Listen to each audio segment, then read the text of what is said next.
Greetings, my dear viewer. You're on the channel The Price of Cheating. The channel is for those who appreciate traditional family values and condemn adultery. So be sure to subscribe to the channel. Let's get started.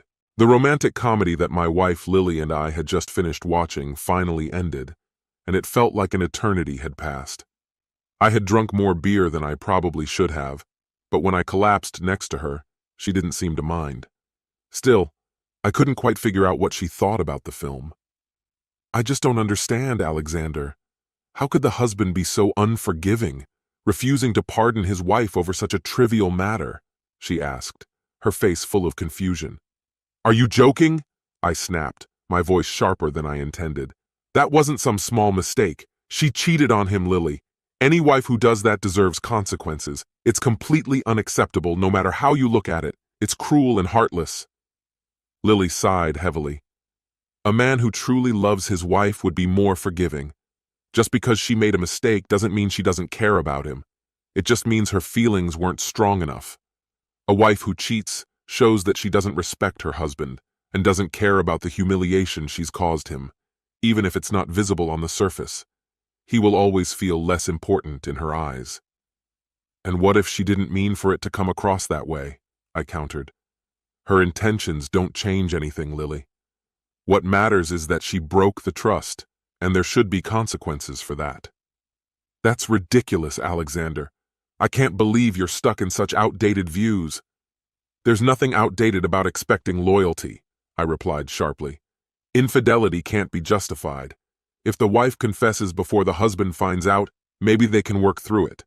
But if he catches her lying and she denies it, she deserves all his anger. Most husbands don't even realize what's happening until it's too late." "We're going in circles," she said, clearly irritated. "I'm going to bed."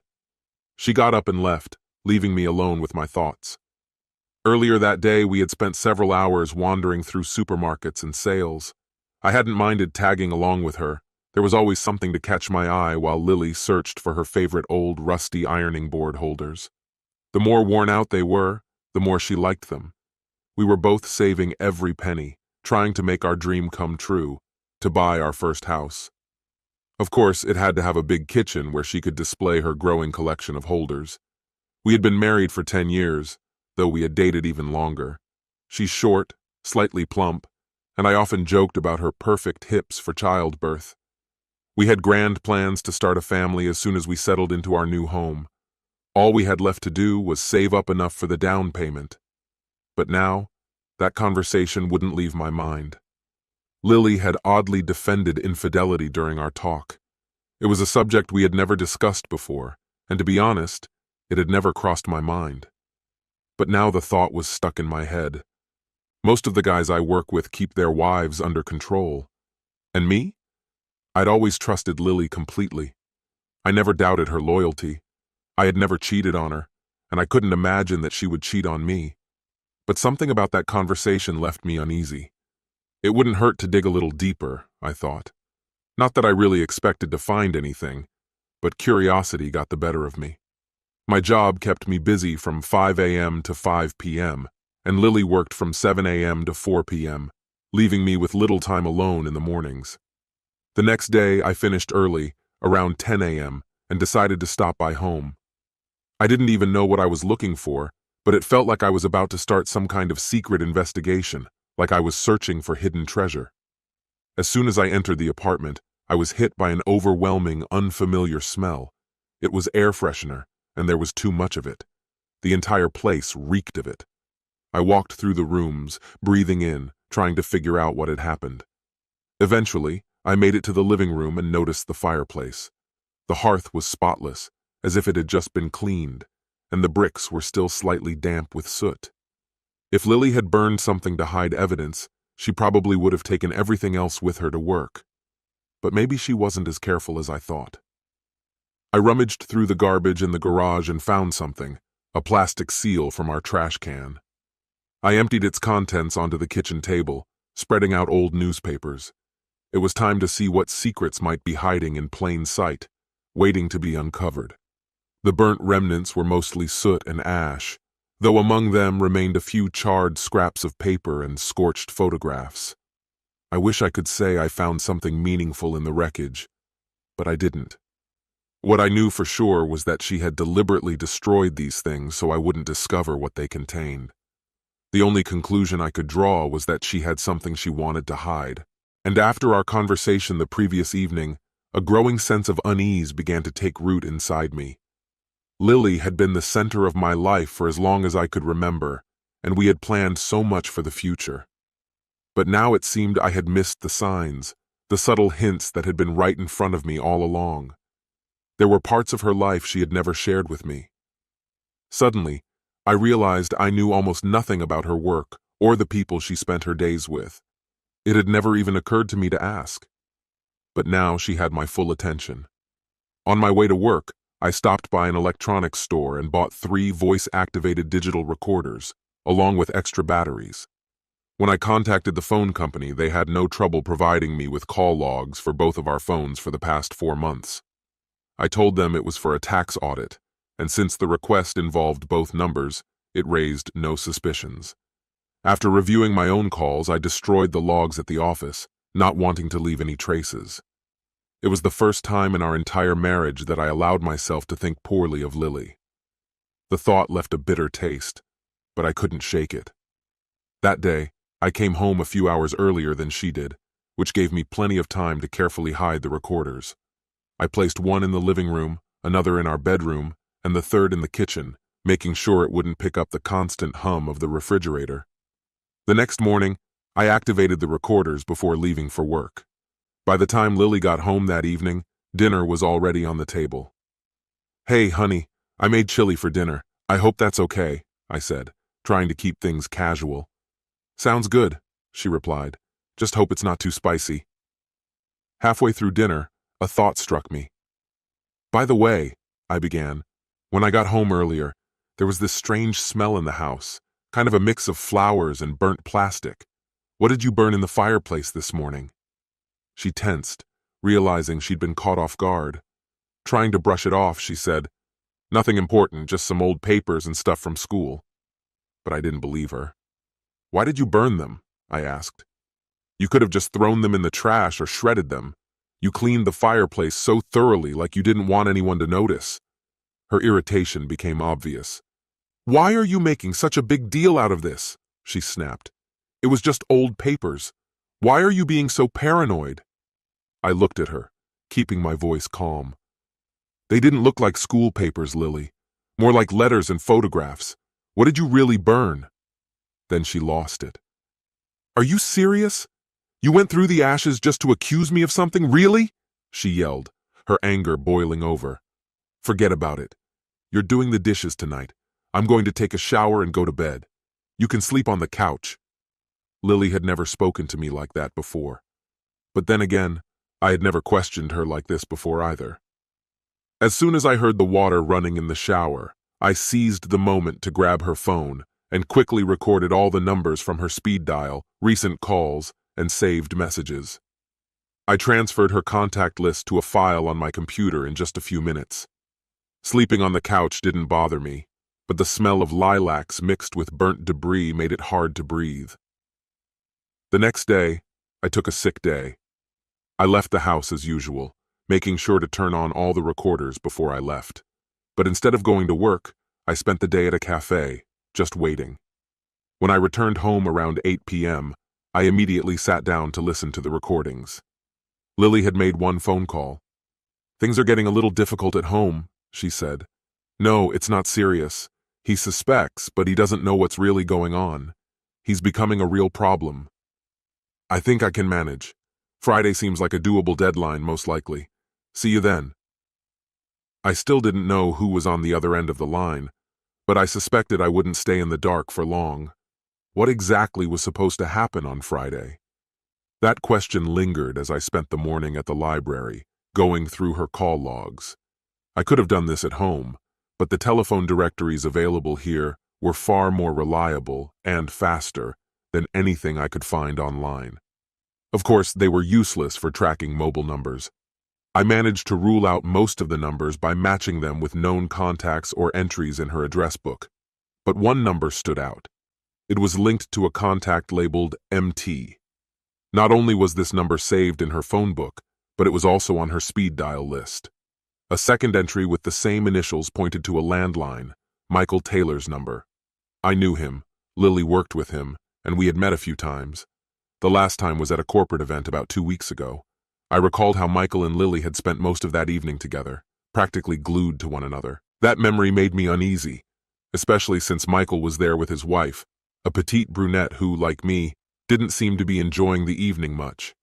I began piecing together a timeline, noting every instance Lily called Michael over the past 4 months, as well as the times he called her. Oddly, there were no text messages from him. This morning, I was almost certain it was his number Lily had dialed. Despite the growing number of calls, I hesitated to jump to conclusions. After making copies of the call logs, I decided to head straight to Michael Taylor's house. I had nothing to lose, so I knocked on his door.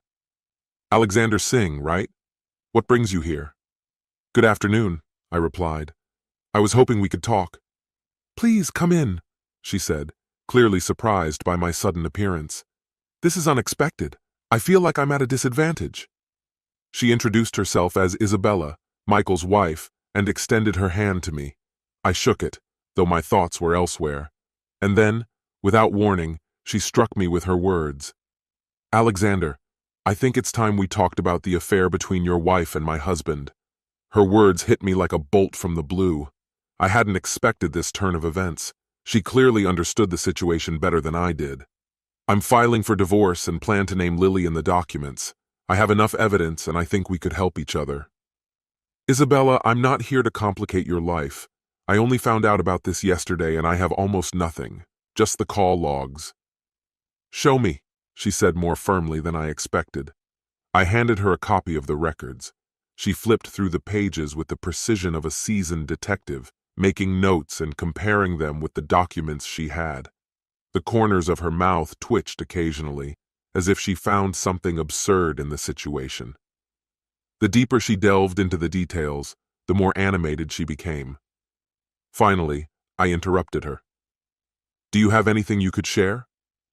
"Of course," she replied, sliding a few documents over to me. "Here's everything I've uncovered over the past few weeks." In front of me lay 3 motel receipts, each carefully marked with a date, time, and location. All were from different motels, and the payments had been made in cash. "This fool doesn't even realize I check his pockets every night after he falls asleep. I take the receipts and he's none the wiser. In his world, I'm practically invisible," she said bitterly, her anger barely contained. As she continued pouring out her feelings, her fury became more palpable, and I started to feel uneasy.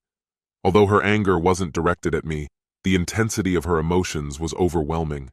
The veins in her neck pulsed like those of a bodybuilder lifting weights, and I wasn't sure I'd ever seen anyone, especially a woman, so consumed by rage. Still, despite her fury, she remained focused. She made copies of the receipts and handed them to me. "I hope this helps you," she said, though the fire in her eyes remained unquenched. "I have more evidence if you want to see it," she said in an icy tone. "Wait here. I have something that will definitely interest you." She stepped out for a moment, returning with a clear plastic bag in hand. Inside, I saw women's underwear. "Does this look familiar to you?" she asked sharply, holding it up in front of me. My eyes fell on the dull green bikini bottoms, which I immediately recognized from my wife's collection. "I found these in Michael's coat pocket after the last office party," she continued, her voice full of bitterness. "He searched the entire house trying to find them. He's been looking everywhere, in the closets, the car, but never once mentioned it to me. May I borrow them for a little while?" I asked, trying to keep my voice calm. "Sure, as long as you promise to return them," she responded coldly. "Deal." The next hour passed in a whirlwind of anger and accusations from Isabella Taylor. She was relentless, speaking non-stop as if caught in a furious outburst. Several times I tried to escape the conversation, but something kept pulling me back in, making me engage again and again. Finally, when she said she needed to rest, I took the opportunity to leave. As I gathered my things, I heard her mention that Michael hated using contraception and outright refused to use it. Later that evening, when Lily came home, dinner was ready. My stomach had been growling for hours, as I had skipped lunch. But Lily acted as if nothing in the world bothered her, just as calm and composed as ever, as though she was untouchable. And then everything clicked, why I hadn't suspected anything before. After dinner, I cleared the dishes and served her a couple of slices of lime pie, her favorite, along with freshly brewed coffee. The house was completely silent. "Lily, can I ask you a question without you getting upset?" I asked cautiously, breaking the silence. "Of course. Is it about the problem with the fireplace?" she replied calmly. "No, it's something else," I said, pulling out the gray-green bra that matched the panties I had seen earlier. "Where are the panties that go with this bra?" She barely glanced at it. "Probably in my drawer. Why are you rummaging through my underwear? What's going on? You're acting strange." "Can you bring them?" I asked, trying to keep my tone neutral, knowing she wouldn't be able to. Lily didn't look me in the eye, instead staring at her pie plate. I could see the tension building in her face, her expression hardening. Finally, she responded, "Actually, now that I think about it, I threw them out last week. The elastic was stretched, and I didn't see any point in keeping them." I leaned toward her slightly. "But Lily, you just bought them a few weeks ago. How could they wear out so quickly?" Her face grew even harder. Her lips quivered, and her fists clenched in frustration. It reminded me of the same tense moment I had just experienced with Isabella. "All right, genius," she snapped, her anger boiling over. "What do you think happened to my underwear?" "Last week before the office party I saw you put them on," I began. "You were wearing this bra and those same panties. I remember how great you looked. But when we got home that night, you went to the bathroom and I noticed the panties were gone. So, tell me, where did they disappear to between the time we left the house and came back?" Her face turned to stone. "You're mistaken. I was wearing them when we got home. You just didn't notice." "All right," I sighed. "Then maybe you can explain how they ended up in Michael Taylor's coat pocket." I pulled out the bag, giving her time to process what I was saying. Her eyes widened, a look of shock flashing across her face. "Where did you get this?" "From his wife, Isabella," I replied calmly. "Why? Does that surprise you?" "You bastard!" she hissed, her rage boiling over. "Mind your own business. There's nothing between me and Michael. I have no idea how my panties ended up with his wife." "Is there anything else you want to say?" I asked, keeping my composure. She glared at me viciously, her hands shaking with fury. "What do you want from me?" "Just one thing," I said quietly, pulling out a folded piece of paper. "Here's a little questionnaire I've put together for you. I need you to fill out this form," I said calmly, sliding the sheet of paper across the table towards her. "I just need the dates and locations where you met other men behind my back." My voice remained steady, though it barely masked the storm of fury brewing inside me. "Let's start with this." Lily sat in silence, her gaze fixed on the paper in front of her. I picked up a pen and wrote down the name of the motel and the date of her last meeting with Michael. Below that, I added his name and wrote the motel name again, leaving no room for misunderstanding. Then I noted the date. "Here," I said, handing her the pen. "Finish the rest, Lily. Once you're done, we'll continue this conversation." She remained motionless, her eyes still locked on the paper, unable to move or speak. She knew I had every reason to confront her.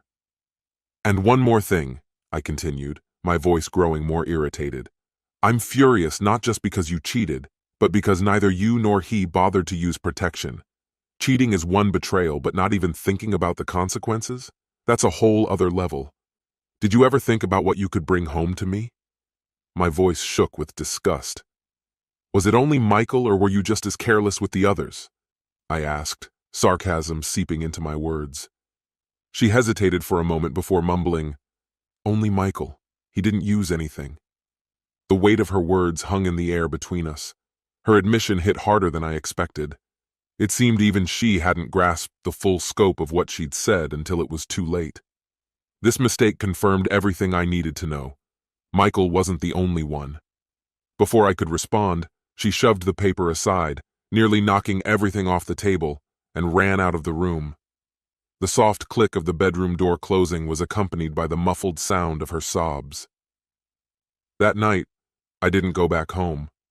I found the nearest motel, rented a room, and told work I'd be taking a few days of sick leave. Keeping my word, I returned Isabella's lingerie. She was unusually silent this time, her face tense and uneasy. I didn't ask questions, just left, sensing her discomfort. I checked into a small, run-down motel that rented rooms by the week, complete with a basic kitchenette. As I drove past our house, I noticed Lily's car was gone and went inside to grab whatever I could carry. I bought some essentials, dishes, utensils, a few pots and pans, and within an hour, I had settled into my temporary hideaway. It was surreal. Just a week ago, nothing like this seemed remotely possible. As I walked back to my car, I noticed Michael Taylor a few parking spots away. He was unloading his belongings, moving into one of the motel rooms. I smirked quietly. That bastard was going through the same thing I was. Either Isabella had kicked him out, or he had left on his own. In the end, it didn't matter. The outcome was the same. Shortly after, Lily's car pulled into the parking lot. She didn't see me or my car parked nearby. She and Michael spoke for a few minutes before heading into his room together. Thinking they would be occupied for a while, I took the opportunity to go back home and grab the rest of my things. I packed my car to the brim.